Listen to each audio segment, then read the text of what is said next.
Hello everyone, আমার তরফ থেকে সবাইকে শুভ রামনবমী। তো আজকে ডিউটি যাওয়ার আগে চলে আসলাম আমাদের পাশেই যে মন্দিরটা ছিল সেখানে। তো সেখানে এসে দেখলাম এগুলো শোভাযাত্রার জন্য সব রেডি হয়ে গিয়েছে, সব রথ পথ সাজিয়ে ফুল দিয়ে রেডি করে নিয়েছে। আর এদিকে ড্রামও সব বাজাতে লেগেছে।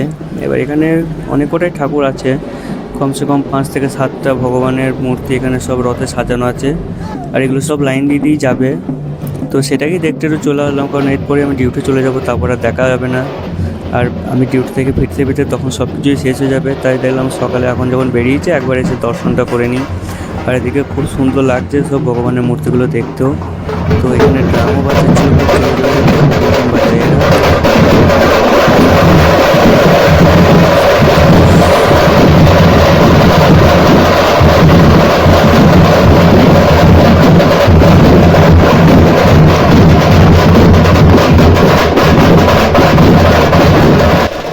দেখতে খুব ভালো লাগছিলো। আর এদিকে আমার ডিউটি যাওয়ার সময় চলে আসছিলো, তাই আর কি করব, দেরি না করে আমিও চলে গেলাম আবার ডিউটিতে। ঠিক আছে, চলো বাই বাই, দেখা হচ্ছে আবার পরের একটা ভিডিওতে। সবাই ভালো থেকো, সুস্থ থেকো।